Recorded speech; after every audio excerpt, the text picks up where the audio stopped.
ایک سنابولی صاحب ہیں اہل حدیث عالم، انہوں نے میرے خلاف ایک کلپ بنایا، بس یہ بات کر کے میں بیان ختم کر رہا ہوں۔ انہوں نے کلپ میں یہ کہا ہے کہ مفتی صاحب نے میرا نام لے کے کہا ہے کہ مفتی صاحب نے کہا ہے کہ تراویح کا لفظ ہی 8 رکعتوں پہ فٹ نہیں بیٹھتا۔ اسلاف نے اس نماز کو نام دیا ہے تراویح کا، ترویحہ 4 رکعتوں کو کہتے ہیں، تراویح اس کی جمع کثرت ہے، یعنی کئی مجموعے 4 رکعتوں کے، تو 8 رکعتیں اگر ہوتی تو ترویحتین کہا جاتا، تراویح بولو، اسلاف اس کو تراویح نہیں کہتے، ترویحتین کہتے، 2 ترویح ہے۔ پھر میں نے کہا کہ ہمارے ہاں جو لوگ اس کا جواب دیتے ہیں نا، جواب میں باتوں کو گھماتے ہیں، تو انہوں نے سنابولی صاحب ہے کوئی، انہوں نے کہا کہ میں گھما نہیں رہا، میں صحیح جواب دے رہا ہوں، حالانکہ اس میں گھمایا ہے۔ انہوں نے کہا کہ اگر ایک چیز کا نام غلط دے دیا ہے تو نام ٹھیک کرو نا، یہ گھمایا ہے کہ نہیں ہے؟ اور پھر یہ بھی کہا ہے کہ قرآن میں اخوہ جمع کا لفظ ہے جو اخ کے معنی میں استعمال ہوا ہے، حالانکہ وہ جمع کا لفظ قرآن نے بھائیوں کی وراثت بیان کی ہے، حالانکہ ایک بھائی کی بھی وہ وراثت ہے جس کو اخ خیفی کہتے ہیں، تو وہ جو ایک بھائی کی بھی وہ وراثت ہے نا، وہ اس لیے نہیں کہ بھائیوں کا لفظ اخ پر صادق آ رہا ہے، وہ دلالت النص یا اجماع سے ثابت ہے۔ اس کی مثال ایسے ہے جیسے قرآن کہتا ہے اگر بیٹیاں 2 سے زیادہ ہوں، فوق اثنتین، 2 سے زیادہ بیٹیاں ہیں تو 2/3 وراثت ملے گی، فلہن ثلثا ما ترک، حالانکہ 2 بیٹیاں ہوں تو بھی کتنی ملتی ہے؟ 66%۔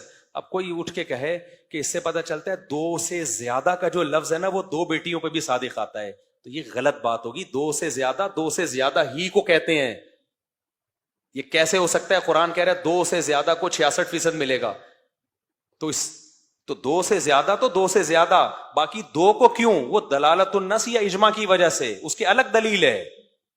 سمجھتے ہو کہ نہیں سمجھتے؟ یہ نہیں کہ ہم آیت کا مطلب ہی چینج کر دیں گے کہ 2 سے زیادہ کا مطلب 2 ہے، دنیا میں کہیں بھی 2 سے زیادہ کا مطلب 2 نہیں ہوتا۔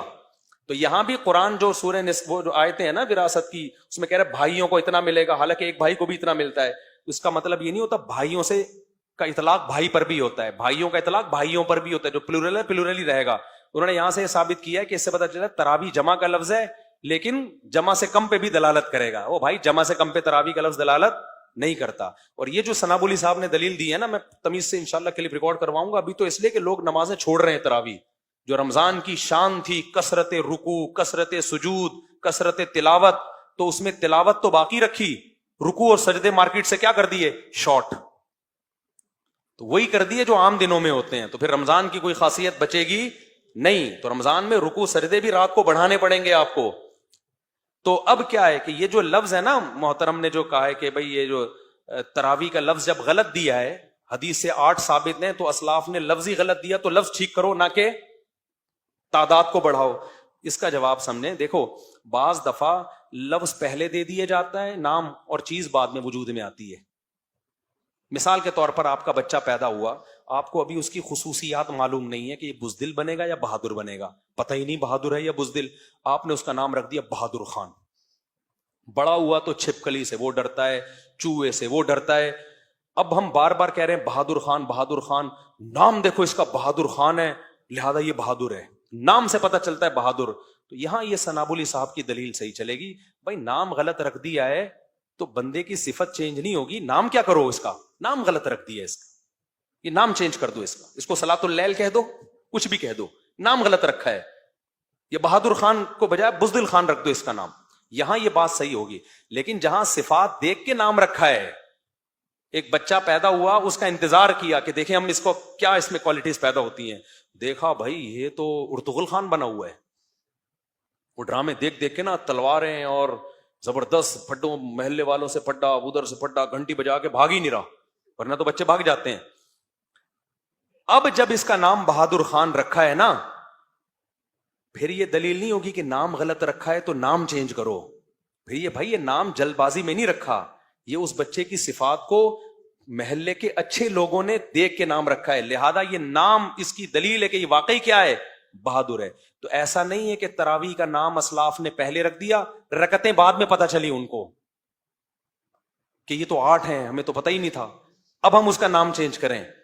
اسلاف نے جب اپنے دور میں دیکھا نا بہت ساری رکعتیں ہو رہی ہیں، 4 4 رکعتوں کے بہت سارے مجموعے ہیں، تو اس مجموعے کو دیکھ کر انہوں نے اس کا نام تہجد نہیں رکھا، الگ سے کیا نام رکھا؟ تراوی، جو رمضان کے ساتھ خاص ہے. تو اس لیے وہ 8 رکعتوں والی تہجد والی ہم پہ فٹ ہی نہیں بیٹھتی. اور آپ علماء سعودیہ کا حوالہ نہ دیا کریں، اس زمانے کے چاہے مکہ مدینہ ہو یا مصر ہو یا جاپان ہو یا سوئٹزرلینڈ ہو، یہ اس زمانے کا اسکالرز ہیں جو پہلے جو اسلاف نے جس طرح قرآن و سنت کو سمجھا ہے نا، وہ سمجھ معتبر ہے ہماری نظر میں. آپ کی سمجھ ہماری نظر میں معتبر نہیں ہے. اور آج کل ایک اور سنابولی صاحب نے خیانت کی ہے، امام مالک کا قول پیش کیا کہ میری نظر میں 8 اصل میں صحیح ہیں، اور یہ پتہ نہیں لوگوں نے اتنے رکوع سجود کہاں سے نکال لیے. میں پھر آپ سے وعدہ کر رہا ہوں، میں انشاءاللہ جیسے خلا پہ میں نے ریکارڈ کروایا نا، ایسے میں اس پہ ریکارڈ کرواؤں گا انشاءاللہ، اور بتاؤں گا قرآن و سنت اور اسلاف کیا کہتے ہیں اس بارے میں. 8 نہیں ہے کہیں بھی. لوگ ہمیں کہتے ہیں مبالغہ کر رہا ہے، ہم آپ کو بتائیں گے غلو کون کر رہا ہے اور کون تمہیں اسلاف کی طرف لے کر آ رہا ہے. تو امام مالک کا ایسا کوئی قول نہیں ہے کہ میری نظر میں 8 بہتر ہیں، کوئی قول. یہ علامہ شوکانی سے غلطی ہوئی ہے اور کئی جگہ غلطی کی ہے. ہمارے اہل حدیث بھائیوں نے وہیں سے اٹھا کے بیان کرنا شروع کر دی ہے. امام مالک سے ان کی اپنی کتابوں میں جو قول منقول ہے وہ 36 رکعتوں کا ہے، اور ان کے شاگردوں نے اس 36 کو چینج کر کے 20 کیا ہے. یعنی فتویٰ مالکی مذہب میں 20 پر ہے. امام مالک نے 36 اس لیے کہ اپنے زمانے میں دیکھا لوگ 36 پڑھ رہے ہیں. امام مالک کو امیر نے پیغام بھیجا، امیر وہاں کے جو بھی امیر تھے، کہ اس کو کم کرو. امام مالک نے کہا کم نہیں کروں گا کیونکہ میں نے 36 پڑھتا ہوا پایا ہے. لیکن امام مالک کے شاگردوں نے کیا کیا کہ بھائی اصل حضرت عمر نے جو 20 شروع کی تھی لہذا اسی پہ. تو مالکی مذہب میں فتویٰ 36 پہ نہیں ہے، فتویٰ کس پر ہے؟ 20 پر ہے. بعض اماموں کے قول ملتے ہیں لیکن ان قول کی دلیل مضبوط نہیں ہوتی تو ان کے شاگرد اس قول کو چینج کر دیتے ہیں. یہ ہوتا ہے. جیسے امام ابو حنیفہ کے نزدیک نماز استسقاء ثابت نہیں ہے، لیکن حنفی مذہب میں نماز استسقاء ہے، کہ وہی اس بارے میں صحیح حدیث ہیں. تو امام ابو حنیفہ کے شاگردوں نے امام صاحب کے قول کو کیا کر دیا؟ چینج. تو ایسے ہی امام مالک نے اپنے زمانے میں 36 ہوتے ہوئے دیکھی، حکم دیا لوگوں کو 36 پڑھو، لیکن ان کے شاگردوں نے جب دیکھا کہ بھائی اصل تو 20 ہیں، یہ 36 بعد میں عمر بن عبدالعزیز سے ملتا ہے ہمیں، انہوں نے شروع کروائی. انہوں نے کہا تاکہ رکعتیں لمبی ہو تو قرآن ہلکا ہو جائے گا لوگوں پہ، رکعتیں مختصر ہو جائیں گی. تو انہوں نے بعد والوں نے چینج کیا، نہیں بھائی جو رکعتیں حضرت عمر سے جو منقول ہے ہم نے وہی پڑھنی ہے. اور حضرت عمر سے جو 8 والی منقول ہے نا، ان کے بارے میں دعوے ہی دعوے ہیں کہ صحیح ہیں. تو میں انشاءاللہ وہ بھی بتاؤں گا کہ صحیح اس میں کیا ہے. تو ہم نہیں کہہ رہے ہم بہت بڑے علامے ہیں، لیکن ہم اتنے خالی نہیں ہیں جتنا ہمیں سمجھا جاتا ہے. کیوں اتنے خالی نہیں ہیں؟